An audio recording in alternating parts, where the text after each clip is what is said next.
Boa noite, irmãos.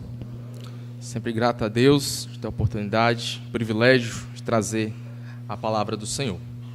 Irmãos, o texto que queria continuar lendo e trabalhando com os irmãos é o texto de Efésios capítulo 2. Comecei ele algum domingo passado, né? Foi para o domingo passado, acho que foi, pela manhã. E queria continuar esse texto. Acho que eu vou dividir ele em 3 partes, né? A segunda hoje. E que a gente possa ler e meditar nos ensinamentos aqui estabelecidos pelo nosso Senhor Jesus Cristo. Diz assim as Escrituras. Efésios capítulo 2, versículo 11 em diante, certo? Não no começo do capítulo, mas versículo 11 em diante. Efésios 2, versículo 11 em diante. Portanto, lembrai-vos de que outrora vós, gentios na carne, chamados de circuncisão, por aqueles que se intitulam circuncisos na carne por mãos humanas, naquele tempo, estáveis sem Cristo, separados da comunidade de Israel e estranhos às alianças da promessa, não tendo esperança e sem Deus no mundo. Mas agora, em Cristo, vós que antes estáveis longe, fostes aproximados pelo sangue de Cristo, porque Ele é a nossa paz, o qual de ambos fez um, e tendo derribado a parede de separação que estava no meio, a inimizade, aboliu na sua carne a lei dos mandamentos na forma de ordenanças, para que dos dois criasse em si mesmo um novo homem, fazendo a paz. E reconciliasse ambos em um só corpo com Deus, por intermédio da cruz, destruindo por ela a inimizade. E vindo, evangelizou paz a vós outros que estáveis longe, e paz também aos que estavam perto, porque por ele ambos temos acesso ao Pai em um Espírito. Assim já não sois estrangeiros e peregrinos, mas co-cidadãos dos santos, e sois da família de Deus, edificados sobre o fundamento dos apóstolos e profetas, sendo ele mesmo Cristo Jesus, a pedra angular, no qual todo o edifício bem ajustado cresce para santuário dedicado ao Senhor, no qual também vós juntamente estáis sendo edificados para a habitação de Deus no Espírito. O texto de Efésios, capítulo 2, eu já falei um pouco da carta de Efésios, eu já falei todo o capítulo 1, comecei o capítulo 2, e chegamos aqui já no versículo 11 em diante, e boa parte daquilo que Efésios, capítulo 1, 2 e 3 fala, já falei aqui também com os irmãos, é que define uma base doutrinária, uma base teórica, uma base de doutrina. Ele está definindo termos, definindo doutrina, e ele está fazendo isso muito bem no capítulo 1 ao capítulo 3, se a gente pudesse dividir assim o livro de Efésios. No capítulo 4, 5 e 6, não é que não haja doutrina, e também não é que no capítulo 1, 2 e 3 de Efésios não haja algum tipo de aplicação, ou algum tipo de exortação do apóstolo quando ele define as doutrinas aqui estabelecidas. Já vou trabalhar um pouco nelas. Mas também, no capítulo 4, 5 e 6, ele faz mais aplicações, mais doutrina prática, mostrando como tem que ser, como deve se viver o crente, mostrando onde ele deve andar, onde ele não deve andar, o que as condutas do cristão são estabelecidas no capítulo 4, 5 e 6. No capítulo 1, 2 e 3, também, como eu falei, há sim doutrina, há sim aplicação, mas é muito mais uma definição. Ele parece estar muito mais ensinando termos, ensinando conceitos, para que aquela igreja entenda o porquê do capítulo 4, 5 e 6 ser bastante de aplicações. Essa é uma leitura que, quando eu sempre estou fazendo o texto, e já tem alguns também comentários que fazem, e eu, na leitura normal também, eu percebo essa parte bem dividida no livro de Efésios, esses 3 capítulos, os 3 primeiros capítulos e os 3 últimos capítulos. Entenda que não é que não haja essas relações um no outro, como doutrina e a teologia prática, né, a vida prática, mas é mais rico em do capítulo 1 ao 3, essas definições, e do 4 ao 6, essas aplicações. Parece que Paulo está dividindo assim. Mas boa parte do que o apóstolo Paulo vem dizendo em Efésios, para contextualizar os irmãos, é que ele está falando, boa parte do livro vai falar da paz que nós temos em Cristo, ou as bênçãos que Cristo nos deu. E essas bênçãos que Cristo nos deu, por meio da sua morte, da sua crucificação, da sua redenção, do seu sangue, essas bênçãos são apresentadas a nós desde o capítulo 1. Veja Efésios capítulo 1, verso 3. Ele diz assim: Bendito Deus e Pai de nosso Senhor Jesus Cristo, que nos tem abençoado com toda sorte de bênçãos espirituais nas regiões celestiais em Cristo. E assim ele começa, essas bênçãos celestiais, essas bênçãos que são dadas em Cristo, ele vai falando várias, ele fala da eleição, que eu entendo que é uma forma de bênção ali que ele está aplicando, que eles somos eleitos em Cristo, a redenção, somos no amado, é constantemente repetido isso no capítulo 1, é no amado, é em Cristo, é nele, e isso faz referência à ligação do crente à pessoa de Cristo. É como se ele realmente está fazendo isso. Ele está mostrando que ele é o cabeça. Na teologia paulina ou nos escritos paulinos é muito referente, é muito claro isso. É como se houvesse dois cabeças. E isso ele fala também muito bem. Na outra vez eu falei Romanos 4, mas não é. É Romanos capítulo 5. Ele vai falar sobre a questão de Adão e Cristo. E ou você está ligado ao cabeça Adão, ou você está ligado ao cabeça Cristo. E quem está perdido está ligado a Adão, e quem crê e é salvo e redimido está ligado ao cabeça Jesus. E então esses termos nele, no amado, em Cristo, que é constantemente repetido em Efésios 1, são termos que falam da nossa ligação de crentes com o nosso Senhor Jesus Cristo. Nós somos ligados a Ele, estamos íntimos dele.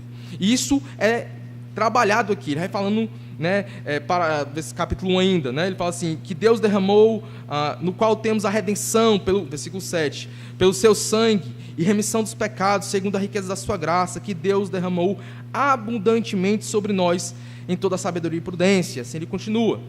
Um dos versículos chaves, ou um dos ápices de toda a carta de Efésios, é o versículo 10 do capítulo 1. Ele diz assim, ele vai falar do mistério, no versículo 9 e 10, vamos ler, mas o 10 é essa explicação. Ele diz assim no 9, desvendando-nos o mistério da sua vontade, segundo o seu beneplácito que propusera em Cristo, o propósito, propusera em Cristo, de fazer convergir nele, na dispensação da plenitude dos tempos, todas as coisas, tanto as no céu como as na terra. Converge em Cristo, o centro, cabeça, tudo nele. Governa, é governado, é redimido, é por meio de Cristo, tudo converge nele, tanto no céu quanto na terra, é a centralidade, é a pessoa de Cristo em sua supremacia, e aí em Cristo é feito todas essas coisas. E aí ele continua no capítulo 2, ele vai, parece, detalhando mais essas bênçãos, e ele fala, que é um dos textos que eu gosto também muito, que é versículo 1 ao 10, ele vai falar sobre que nós estávamos mortos, e ele nos deu vida.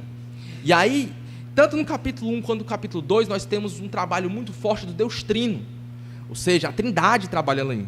Você percebe que ele fala que Deus nos abençoou em Cristo, que Deus faz no amado, que Deus elege no amado, que Deus faz isso nele. Então, boa parte é o Pai, no seu plano, executando a ação de salvação, de redenção, das bênçãos, por meio de Cristo. E aí, no final do versículo 13, 14, do capítulo 1, ele diz assim, em que também vós, depois que ouvistes a palavra da verdade, o evangelho da vossa salvação, tendo nele também crido, fostes selados com o Santo Espírito da promessa, a qual o penhor da nossa herança, até o resgate da sua propriedade, em louvor da sua glória. Aí ele fala do Espírito Santo, que sela o crente, que habita no crente, e essa habitação é um selo, faz com que nós pertençamos, somos o penhor, estamos ligados, somos como propriedade mesmo do Senhor. Como é que eu sei que sou propriedade do Senhor? No sentido de povo dele. Todo mundo é de Deus, Deus é o Deus de toda a terra e todos os habitantes pertencem a ele. Mas como essa propriedade de forma mais particular, como redimidos, salvos, filhos de Deus, eleitos pela habitação do Espírito Santo. Então, selados com o penhor da herança daquele dia, e tudo mais. Então, somos selados, guardados, propriedade do Senhor. Essa é a marca do crente. O Espírito Santo que habita em nós. Quando cremos, esse Espírito habita em nós. Se você não crê em Jesus, tem uma triste notícia a lhe dar. Você não é habitado pelo Espírito Santo de Deus. O Espírito Santo de Deus é dado ao crente. Quando ele crê em Jesus, creu, se arrependeu, o Espírito Santo habita. É graça, não foi mérito, mas é uma habitação daqueles que creem em Jesus. E isso faz com que nós sejamos propriedade particular, do Senhor, o povo dele. Se você não está nessa categoria, você não é povo dele. Você está em inimizade com Deus, em destino terrível de perdição.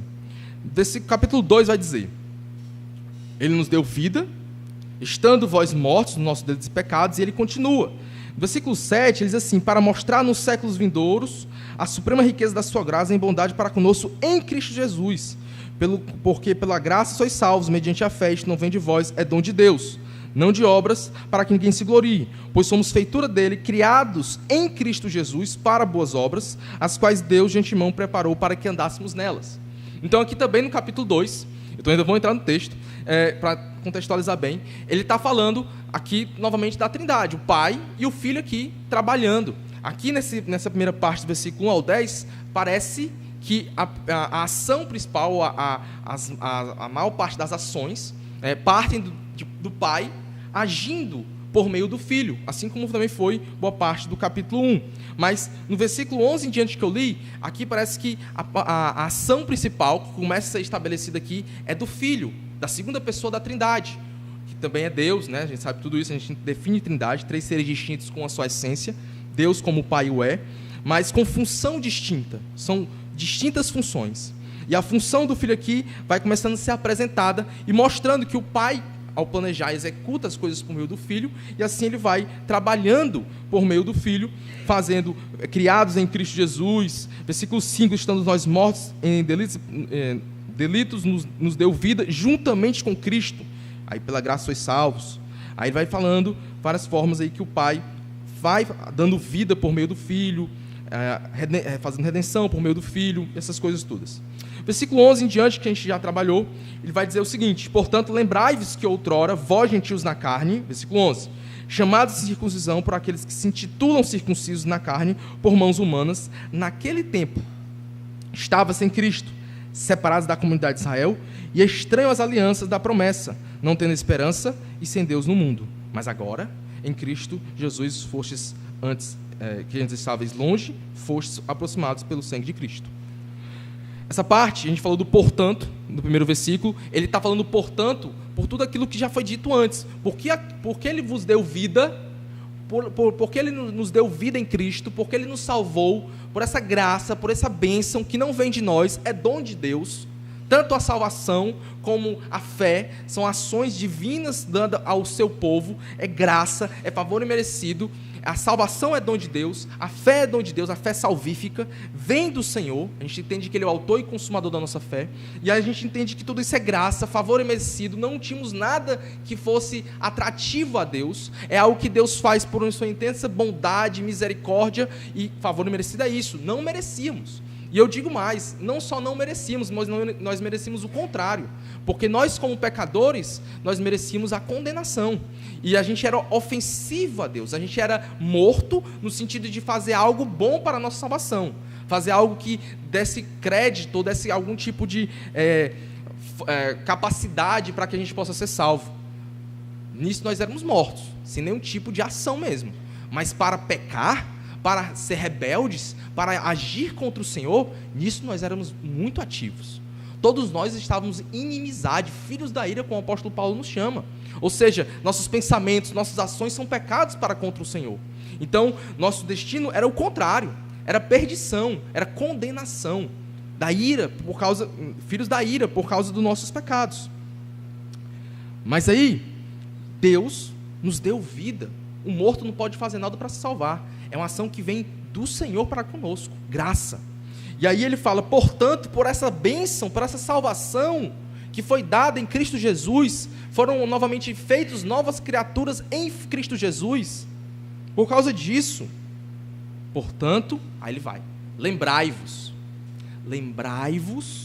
que outrora vós gentios na carne, chamados em circuncisão por aqueles que se intitulam circuncisão na carne, por mãos humanas, naquele tempo, estáveis sem Cristo, separados da comunidade de Israel e estranhos às alianças da promessa, não tendo esperança sem Deus no mundo.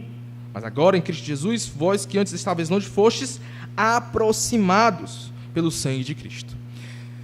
O contraste do versículo 11 e 13 é proposital pelo apóstolo, acredito, porque ele fala que eles lembrem como eles eram antes, a vida deles antes, para que eles agora entendam como eles agora foram aproximados, pela essa bênção que foi dada a vocês de serem agora chamados filhos de Deus, terem vida em Cristo. Agora, vocês vão lembrar como vocês eram antes, sem Cristo, separados da comunidade de Israel, estranhos às alianças da promessa, não tendo esperança sem Deus no mundo. Mas agora em Cristo, antes vocês estavam alienados de Deus, mas agora Cristo vos trouxe para perto, Cristo vos aproximou, Cristo vos salvou. Todo o tema do sermão, já falei antes, é Jesus é a nossa paz. Que é justamente porque é por meio de Cristo que nós temos a paz. É por causa do sangue do Cordeiro, daquilo que Ele fez na cruz do Calvário, que eu e você podemos ter acesso ao Pai. E as barreiras de inimizade, que eu vou entrar aqui, tanto entre uns com os outros, mas também contra o próprio Deus, foram derrubadas. As barreiras que separavam o homem do Senhor, pelo sangue de Cristo, foram derrubadas. E assim o apóstolo Paulo, definindo isso, ele vai chamar no capítulo 4, 5 e 6, começar a aplicar. Vocês que antes andavam assim, não devem andar mais. Não andem como gentios, como outrora vocês andavam. Pelo contrário, façam isso, andem assim, andem como aqueles que andam, em outros textos, né? Aqueles que andam de dia, não como os que andam de noite, né? E aí ele vai trabalhando essas partes de definir que esses crentes possam caminhar, e assim vai ser aplicado para nós, como temos andado no nosso dia a dia, ou como temos buscado a nossa paz. O que é a nossa paz hoje? O que nos traz esperança? A paz, eu vou trabalhar, já trabalhei um pouco isso antes também, é justamente aquilo que nos traz o descanso. Isso não vai, nas Escrituras, não é a ausência de conflito, não é a ausência de lutas, não é a ausência de tristezas. Até porque o próprio apóstolo Paulo era um homem que vivia sendo perseguido, era um homem que passou por lutas. Na vida dele não foi uma vida sem lutas, uma vida sem conflitos, uma vida sem tribulações. O apóstolo Paulo sofreu muito. Ele vai dar relatos dele passando fome, foi açoitado, foi apedrejado. A gente lê Atos. O apóstolo Paulo morreu quase várias vezes. Teve que correr, teve que falar que era cidadão romano, para ver se escapava da morte ali dos judeus irados contra ele. E assim a gente vai vendo vários textos que mostram que a paz, e esse homem era um homem que tinha paz com Deus. Era um homem que vai dizer que a paz de Cristo, que excede todo entendimento, que essa paz habite em vocês, que vocês tenham essa paz. Lá em Filipenses ele vai dizer que a paz de Cristo que excede todo entendimento. E o que é essa paz? A gente vai ver que Jesus é a nossa paz. Jesus nos dá essa paz. Pois bem, duas coisas que eu queria começar aqui no versículo 14, é que a gente veja os verbos do versículo 11, 12 e do versículo 13. Eu não falei na outra vez, mas ele fala sempre um verbo que é uma responsabilidade do indivíduo. Lembrai-vos, vocês estavam assim, pelos seus pecados, né? Os gentios estavam sem Cristo, separados da comunidade de Israel, no versículo 11 e 12. E aí no versículo 13, onde fala de ser aproximados, fostes aproximados. Alguém vos aproximou. Vocês não fizeram isso. Vocês não se aproximaram a si mesmos. Vocês não pegaram seus braços e vamos para o Senhor. Não foi isso. Alguém aproximou vocês, a todos nós. Alguém nos aproximou. Cristo. A ação dele para conosco. Não foi eu. Não foi você. Não somos bons o suficiente. Nós somos maus. Nós somos pecadores. Precisávamos do nosso Redentor. E Cristo vem e nos salva. Por isso que nós confessamos nossos pecados, porque entendemos a gravidade do nosso pecado e quão mal nós éramos. Comparados à santidade de Deus, a gente clama que nem Isaías: ai de mim, que habito no povo de impuros lábios e vivo no meio de um povo de puros lábios. Porque a gente entende que Ele é santo e nós somos pecadores e necessitamos da redenção e da graça desse Deus. Assim o texto continua. Ele vai dizer, porque Ele é a nossa paz, o qual de ambos fez um, e tenham derribado a parede de separação que estava no meio, a inimizade. Uma coisa interessante, versículo 15 também: aboliu na sua carne a lei dos mandamentos na forma de ordenanças, para que o dos dois criasse em si mesmo um novo homem, fazendo a paz. Havia uma inimizade, eu falei isso na outra vez. O apóstolo Paulo já começa citando um pouco essa inimizade que havia entre gentio e judeu, no versículo 11. Ele diz assim: chamados em circuncisão para aqueles que se intitulam circuncisão na carne por mãos humanas. E a gente viu também que, vocês podem ir para Romanos capítulo 2, Romanos capítulo 2 vai dizer que nem todo que era israelita na carne havia eram crentes em Jesus, né?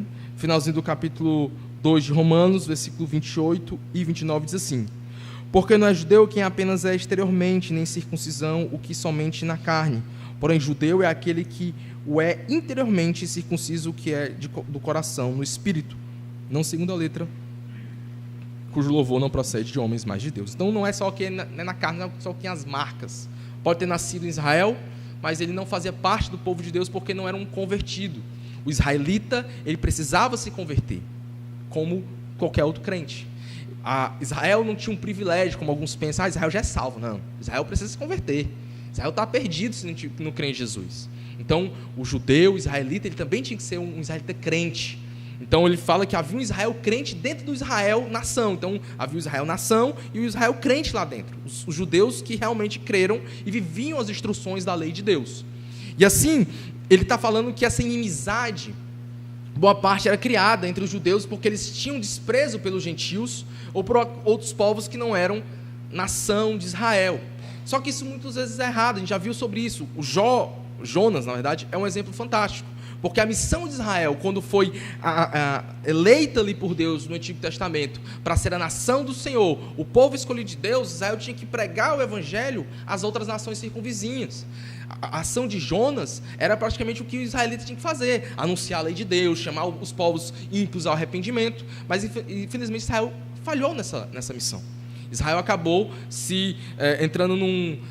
entrando para dentro de si, digamos assim, e tendo uma vaidade por ser aquela nação com as leis, e acabou excluindo os outros povos e fazendo tipo, como acontecia isso, tendo um tipo de segregação mesmo. Vocês não entram aqui, fazendo uma distinção étnica mesmo entre quem era e não era do agrado deles. Mas isso não era o que Deus queria. Israel tinha a missão de anunciar para as outras nações, por meio das suas leis, que eram leis melhores, leis limpas, leis que não tinham sacrifício de pessoas, né? E coisas do tipo. E os povos diziam, opa, Israel é uma nação diferente. As práticas dos israelitas não são como as nossas. Quem é esse Deus que eles servem?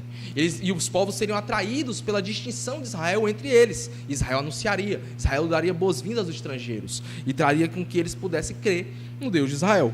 Mas Israel acabou falhando nisso. E essa luta, essa inimizade existia muito forte entre eles. E aqui o apóstolo vai trabalhar nisso, que essa inimizade era, ele até vai falar no versículo 15 que eu acabei de ler, que ele fala da carne, que ele aboliu na sua carne a lei dos mandamentos que formam de ordenanças, para que dos dois criasse em si mesmo um novo homem, fazendo a paz. Duas coisas. Aproximados do versículo 13, não quer dizer que Israel perdeu, e aqui é interessante porque muitos usam esse texto, eu abro aqui um parêntese, porque falam que aqui diz que Israel, a igreja substituiu Israel, ou Israel acabou de não ter mais nenhum tipo de plano para Israel no futuro. Mas o texto não está falando sobre isso, esse não é o foco do texto. Ele está falando de Jesus ser a nossa paz, e ele está tentando mostrar, e eu vou apresentar aqui, que ele fala que foram aproximados. Aproximar de algo não faz com que você tome a identidade daquilo que você se aproxima. Eu me aproximei de algo, isso não faz com que eu me aproximar de algo, eu acabe absorvendo a identidade daquilo que eu me aproximo. A ideia aqui é que, junto com Israel, os gentios, agora, por isso que ele chama co-herdeiros, co-participantes, lá na frente do versículo 19, né? Junto com eles agora, das promessas, das alianças, somos co-participantes. A igreja, hoje, povo redimido, é definida como os redimidos do Senhor. E aqui nós entendemos também outra coisa. O versículo nos traz que a igreja, esse corpo que é feito, esse novo homem que é criado por meio de Cristo, ela é uma entidade que surgiu após a morte e ressurreição do Senhor Jesus Cristo. Por isso que ele fala, ele vai dizer, aboliu na sua carne a lei dos mandamentos na forma de ordenança, para que dos dois criasse em si mesmo o novo homem, fazendo a paz. E aí ele está mostrando que Cristo, por meio do seu sangue, que fez a paz, que fez essa aproximação entre gentio e judeu, é por meio de Cristo que a igreja é formada. A igreja nasce no Novo Testamento. Por isso que é estranho quando alguns falam que a igreja já estava no Antigo Testamento. Israel é a igreja no Antigo Testamento. Não combina, porque o texto de Efésios 2 aqui está dizendo que esse novo homem, que surge aqui com a morte e a ressurreição de Jesus, esse novo homem, essa nova entidade aqui, esse novo povo, que nasce com Cristo, com a morte e a ressurreição do Senhor, com o sacrifício dele, nasceu aqui com a encarnação e a ação da crucificação de Cristo. Nasce aqui, está aqui o texto. Aboliu na sua carne os 10 mandamentos para que, na forma de ordenança, para que dos dois criassem em si mesmo um novo homem, fazendo a paz. Ele criou nele. pela morte. Ele está dizendo isso desde o versículo 13 aqui, ó, pelo sangue dele foram aproximados, porque ele é a nossa paz, dos ambos fez um. Por quê? Por causa do sangue dele, do sacrifício dele. Então, essa é uma base muito boa, aqui eu entendo nesse texto, para mostrar que a igreja está lá no Antigo Testamento após a morte e a ressurreição de Jesus. E aqui nós temos esses textos que apontam para uma realidade central do texto. Jesus é a nossa paz. Ele aboliu as leis de formas de ordenanças. Essas leis em formas de ordenanças acabavam trazendo a este povo algum tipo de problema, mas problemas diversos. Mas não porque a lei de Deus fazia isso em si mesma, não era isso. Mas realmente as leis de Israel, ela tinha aspectos civis, cerimoniais e tinha aspectos morais, que não é definido pelo autor, mas nós lemos os textos e a gente consegue perceber uns aspectos civis, morais e cerimoniais. Mesmo que o apóstolo Paulo, sei que muitos gostam de trazer isso de uma forma até didática, de tentar dividir a lei cerimonial, a lei civil e a lei moral. Mas isso não é claro, o apóstolo Paulo não define isso nos textos, é algo mais posterior, realmente dos teólogos, né, dos líderes, que viram que dá para fazer isso de forma didática. E eu entendo isso, e eu acho que isso tem uma sua utilidade, não é de todo ruim. Mas, quando a gente lê os textos aqui, o apóstolo Paulo, ele não faz essa definição. E tem aspectos da lei na parte civil que tem aspectos cerimoniais. E também tem essa distinção. Então, a gente tem que ter um pouco de cuidado, às vezes, quando trabalhamos com esses textos, com essas pré-definições, para que a gente não possa impor no texto algo que o texto não diz. Mas boa parte do que ele fala da lei dos mandamentos de forma de ordenanças, eu creio sim que o apóstolo Paulo está falando daquilo que era realmente de Israel, das leis, que faziam algum tipo de distinção de Israel com outras nações. Entende? Fazendo com que Israel fosse uma nação que tivesse as suas barreiras, digamos assim, étnicas. Porque a lei foi dada a uma nação.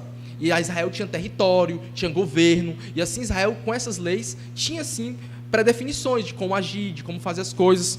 E essas leis, que é a lei de Moisés, mas boa parte dela, da parte moral e tudo mais, a gente vê ratificações, ou seja, reafirmações no Novo Testamento. E a gente entende aqui por esses textos que, quando o apóstolo Paulo está falando isso à igreja, ele está dizendo, olha, todo que tipo de inimizade que vocês tinham, a parte cerimonial, ritual, aquilo que podia fazer algum tipo de barreira, ou criar até pelo pecado do povo. Lembra que a gente muitas vezes acabamos usando coisas boas e santas de formas pecaminosas. Israel fazia isso, a lei do Senhor era boa, mas acabava agindo de forma errada. E aí fazia com que houvesse uma barreira, uma inimizade, algo que distanciasse eles. Mas não porque a lei era mal, mas porque o povo era pecador e não sabia usar a lei de forma correta. Então, Cristo vem e cumpre a lei. E faz com que a lei de Cristo agora seja vigente para a igreja. Não uma lei totalmente nova, mas pregando preceitos, princípios e até ratificando coisas da lei do Antigo Testamento, sim, da lei de Moisés. Não nasceu do nada a lei de Cristo, mas é uma lei que traz, continua, progride coisas, mas também ela acaba cessando coisas que ele já cumpriu e não precisa mais a gente fazer. Em tudo isso, o apóstolo está dizendo, vocês agora têm paz uns com os outros. A igreja de Cristo, que é do povo redimido, ela é nação santa, é povo eleito. Não exatamente a nação com barreiras, mas é o povo eleito.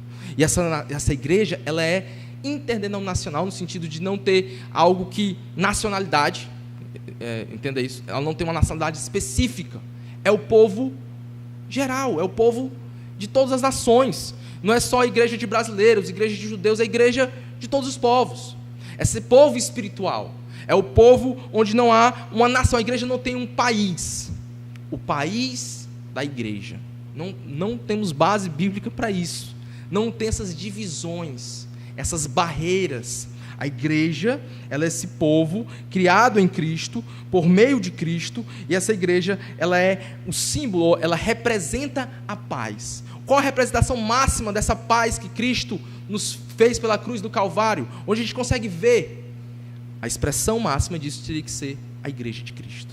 Onde nenhum tipo de inimizade, tanto com Deus, como uns com os outros, existe. Nenhum tipo de segregação ou de separação, aqui ao lado dos brancos, aqui ao lado dos negros, não, é todo mundo junto e misturado, não existe esse tipo de separação racial, de cor, de etnia, de qualquer coisa que exista, ou por hobbies. Não, aqui é só a igreja, só entra quem fizer tal hobby. Quem não fizer tal hobby não entra nessa igreja. Não deveria existir isso. A igreja é do povo redimido de Deus. Se você é um crente ou quer conhecer Jesus, este é o lugar. Este é o ambiente. A igreja de Cristo é um ambiente sem inimizades. É um ambiente que não deveria ter intrigas. O apóstolo Paulo passa muito tempo trabalhando com isso, para que a igreja não tenha facções, divisões. Está lendo isso em 1 Coríntios. Porque não faz parte, nem é característica da igreja ter facções internas, ou ter divisões internas. Esse povo aqui, ele tem paz uns com os outros. As inimizades entre gentio e judeu deveriam acabar aqui. O judeu se converte hoje, ele é igreja. Ele faz parte da igreja de Cristo. O judeu hoje convertido. Mas não anula o plano futuro de Deus para Israel. Um texto, só para eu citar esse texto, que eu deixei aqui registrado para eu citar. Romanos capítulo 11, versículo 25, em diante diz assim: porque não quero, irmãos, que ignoreis este mistério, para que não sejais presumidos em vós mesmos, que veio o endurecimento em parte de Israel, até que haja entrada a plenitude dos gentios, e assim todo Israel será salvo, como está escrito: virá de Sião o libertador, e ele apartará de Jacó as impiedades. Esta é a minha aliança com eles, quando eu tirar os seus pecados. Quanto ao evangelho, são eles inimigos por vossa causa. Quanto, porém, à eleição, amados por causa dos patriarcas, porque os dons e a vocação de Deus são irrevogáveis. Porque assim como vós também outrora fostes desobedientes a Deus, mas agora alcançastes misericórdia à vista da desobediência deles, assim também estes agora foram desobedientes, para que igualmente eles alcancem misericórdia à vista do que vos foi concedida. Então, há um plano futuro para a nação de Israel. A gente não nega o plano futuro para Israel. Mas estamos vivendo nesse período onde a igreja está como povo de Deus, a igreja, esse povo redimido, a igreja agora estabelecida por meio do sangue de Cristo, esse povo que tem paz com Deus e uns com os outros. Essa igreja, ela é uma igreja sem definições étnicas ou inimizades de qualquer tipo de sentido. Israel também não deveria ter inimizades, mas foi criada por meio de alguns preceitos das leis rituais, cerimoniais que havia ali. E aqui nós entendemos, pelo texto, que Paulo continua trabalhando a ideia.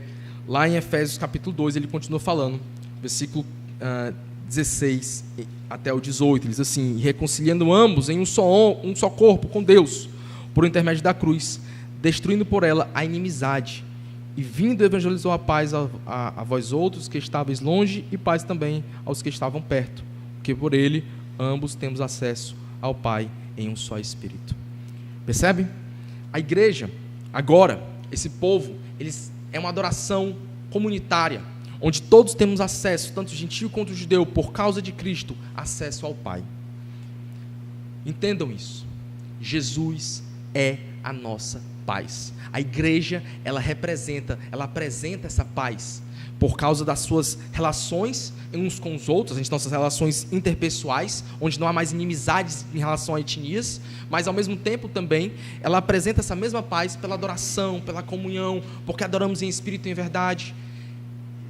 E normalmente, quando Cristo faz por tudo isso, por meio do seu sangue, algo muito bem claro é definido. As inimizades que tínhamos com Deus foi derrubada. Esse ambiente chamado igreja é onde anunciamos a paz, assim como Cristo anunciou a paz, e vindo evangelizou a paz a vós outros que estáveis longe, e paz também aos que estavam perto, porque por ele ambos temos acesso ao Pai em um só Espírito, em um Espírito. Então, Cristo Jesus, ele veio, o apóstolo Paulo, prega o evangelho, anuncia o evangelho, anuncia as boas novas, e Cristo, essa paz que é anunciada, as boas novas que traz a paz com Deus e uns com os outros. 2 Coríntios capítulo 5, quando eu falo de paz, sempre temos que ir para esse texto, 2 Coríntios capítulo 5.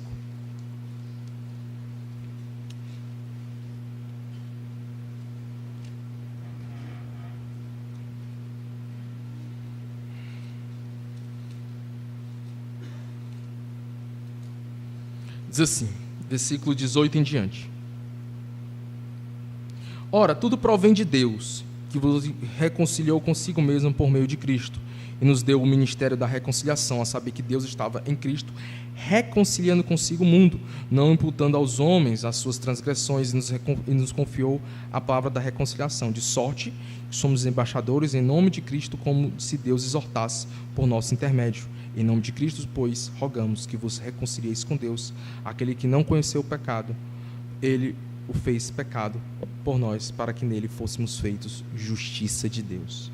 Irmãos, Cristo reconciliou nós com o Pai. A amizade, por meio dele, nós temos reconciliação. Lembre-se disso. Reconcilia quem está em inimizade. Essa é a nossa condição diante de Deus. Nós estávamos em inimizade com o Senhor, mas Cristo vem e nos reconcilia com Deus. Essa reconciliação, ela acontece por meio de Cristo. E o nosso estado era de inimigos de Deus. Havia inimizade, conflito entre nós e o Senhor. Mas Cristo vem e apazigua, mas somente aqueles que creem no Senhor Jesus Cristo. Irmãos, terrível coisa é nós estarmos em falta com o Senhor. Terrível coisa é nós temos Deus como inimigo. Irmão, é loucura. Parem na cabeça de vocês e pensar: quem é que quer arranjar briga com o presidente de um país poderoso? Ou um membro de algum crime organizado? Todo mundo tem medo dessas coisas. Ninguém quer arrumar confusão com esse povo, ou gente assim perigosa, que tem algum tipo de poder, que pode matar e fazer alguma coisa desse tipo. Ninguém quer. Quão mais loucura é termos inimizade com o Deus de toda a terra, o Criador de todo o universo, mais poderoso que qualquer ser que existe nesse planeta. Se você não creu em Jesus, se você não tem Jesus como o Senhor e Salvador da sua vida, quero que você saiba essa noite: infelizmente, a sua condição é de inimigo de Deus. Você está em inimizade. Deus é o seu rival. Você é rival do Senhor. Os seus pecados são ações de rebeldia contra Deus. E só há um caminho para você não estar e não se encontrar com esse Deus, em forma de Ele trazendo ira sobre você. É somente quando você vê Jesus, crer em Cristo, naquilo que Ele falou, no seu Evangelho, se arrependendo dos seus pecados e crendo nele, porque somente Ele é a paz que nós temos. A paz das Escrituras, ela não é uma paz sentimental, como eu falei no início. Ela é um estado. Você está em paz. E esse estado de paz, ele depende tão somente do nosso Senhor. É por isso que o apóstolo Paulo, passando por diversas tribulações, perigo de morte, ele diz: minha vida, viver é Cristo, o morrer é lucro. Porque ele entendia a esperança que o aguardava. Boa parte daquilo que paz é definido nas Escrituras, até felicidade, os bem-aventurados que andam nas instruções do Senhor, ela se liga muitas vezes à esperança. Uma esperança firmada em Cristo, porque eu sei quem é o meu Redentor, eu sei quem Ele é, e eu aguardo a sua vinda, ansiosamente. E se eu morrer hoje, eu sei que estarei com Ele, estarei com o Senhor, e o verei. Essa realidade, essa esperança que o apóstolo Paulo prega às igrejas, e os crentes têm firmemente da fé que o Senhor nos dá, é porque essa esperança faz com que nós olhemos para o mundo e descansemos, mesmo diante das mais terríveis calamidades. Essa é uma das grandes bênçãos, a esperança que temos em Cristo Jesus, e além, claro, da soberania de Deus, que Deus está no controle de tudo. E mesmo que o mundo acabe hoje, não vai acabar, né? Porque a gente sabe que tem coisas para se cumprir aí no Apocalipse e tal. Mas a gente entende que Cristo, eu estou guardado nele, eu estou em Cristo, eu estou nele. E se eu morrer hoje, eu vou estar com o meu Senhor. Essa paz, esse estado, é dado nessa esperança da redenção, da promessa da vida eterna. É ser livres da ira vindoura. Essa realidade, ela é forte. Vamos lá para 1 Tessalonicenses, capítulo 1, final do versículo 3. Quando Paulo fala a carta aos Tessalonicenses, ele diz assim, versículo 2, perdão. Não, 3 mesmo. 2, 3, perdão.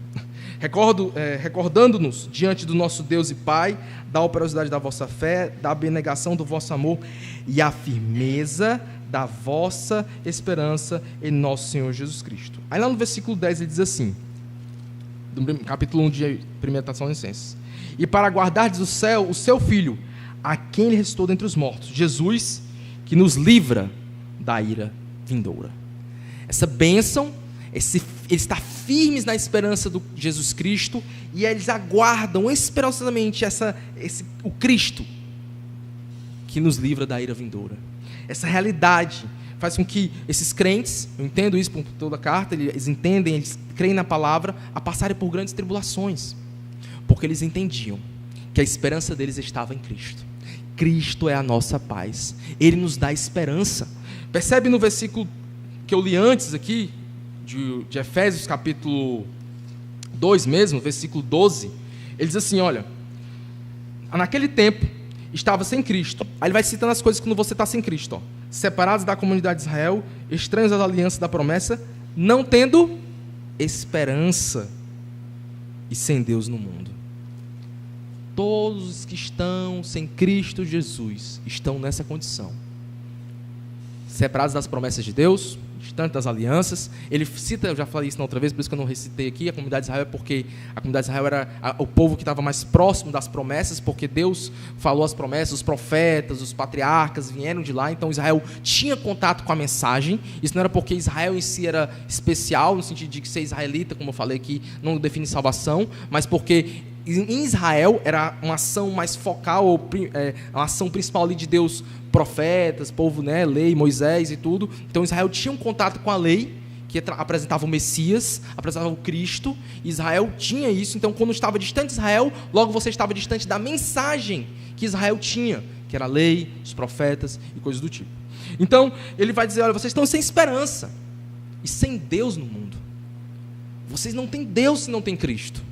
Deus não é o seu amigo de vocês, como eu falei, mas Cristo é a nossa paz. Cristo pode nos trazer e traz nós a proximidade do próprio Pai e faz com que nós, em Cristo, sejamos filhos de Deus. Nem todo mundo é filho de Deus. Somente aqueles que creram em Jesus são filhos de Deus. Todo mundo é criação de Deus, mas filho, somente os crentes. Isso Paulo fala em Romanos 8, porque por meio de Cristo nós recebemos o Espírito de adoção, Abba Pai. Sem esse Espírito, nós não somos filhos, que é o Espírito Santo, né? Habita em nós, e nós podemos ser filhos por adoção, e podemos chamar Abba Pai. Percebe? Todos os textos, quando a gente fala sobre crucificação, redenção, reconciliação, nós voltamos para essa realidade do sangue de Cristo, que aqui aborda o seu sacrifício, a sua missão, que cumpriu perfeitamente. Essa realidade faz com que cada um de nós possamos ter paz com Deus e paz uns com os outros. Irmãos, todos que creem aqui, devido a essas definições do apóstolo Paulo, e ele definindo o que é a igreja, que nasce em Jesus Cristo, e esse povo que foi reconciliado, esse povo que não tem mais barreira de inimizade, esse povo que está em união com Deus, e que está ligado ao cabeça Jesus, que é nele que esse povo foi criado, né? Que ele fala, que aboliu na carne e nele fez esse novo homem, né? A igreja.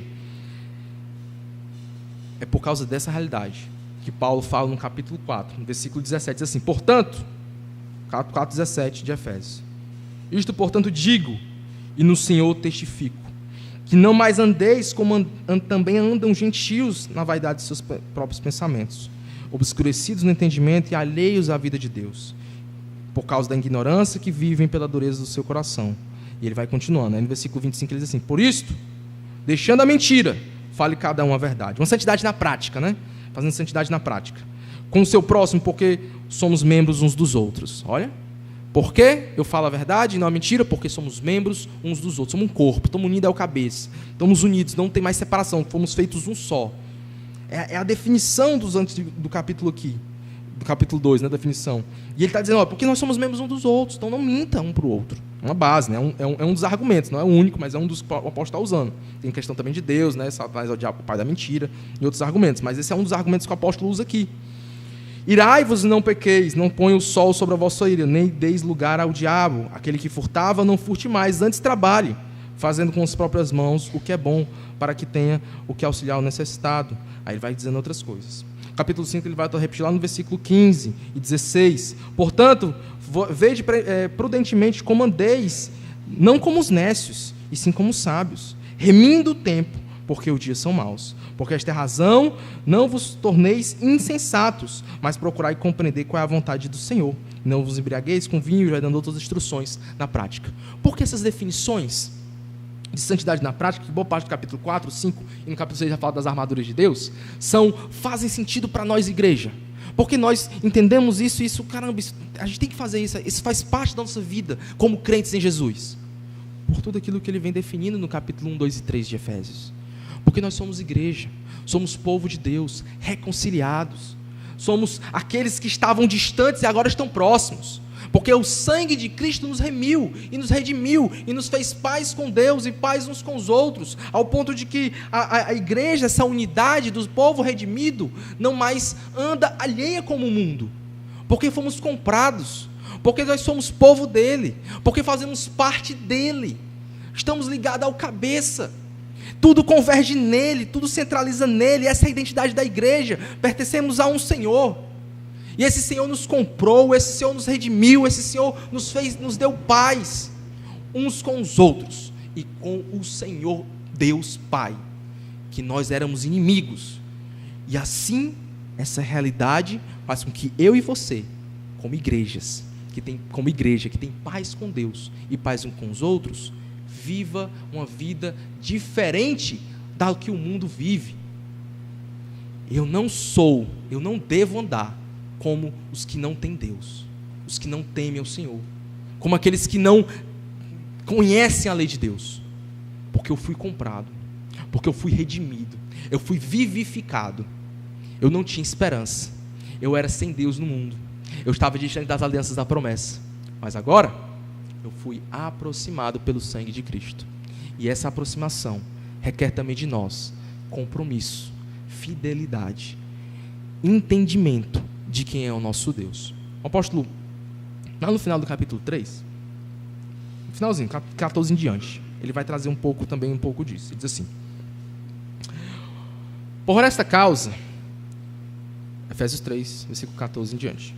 Por esta causa, me ponho de joelhos diante do Pai, de quem toma o nome de toda a família, tanto no céu como sobre a terra, para que, segundo as riquezas da sua glória, vos conceda que sejais fortalecidos com poder, mediante o seu Espírito no homem interior.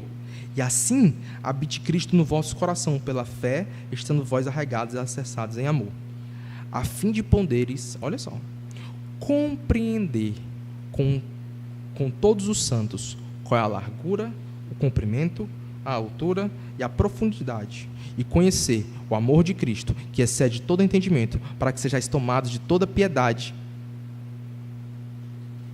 de toda plenitude de Deus. Ora, aquele que é poderoso para fazer infinitamente mais do que tudo quanto pedimos ou pensamos, conforme o seu poder opera em nós. A ele seja glória na igreja e em Cristo Jesus, por todas as gerações, para todo sempre. Amém.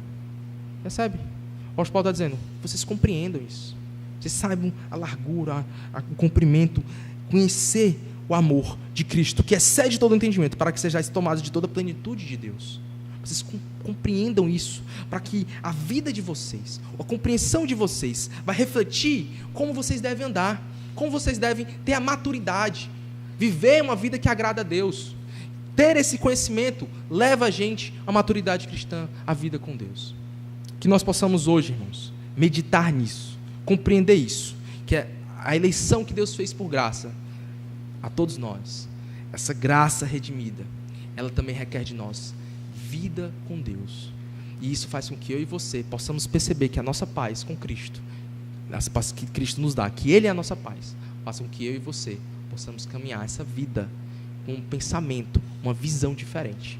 E aqueles que não conhecem Jesus, que não creram em Jesus como o Senhor e Salvador de suas vidas, eu chamo vocês esta noite ao arrependimento e à fé em Cristo, porque vocês estão numa situação terrível de inimizade com Deus. Não queiram estar assim. Isso é uma vida terrível, irmãos. Ou, vocês não estão lá, nem posso chamar de irmãos, infelizmente, porque só irmãos aqueles que creram em Jesus.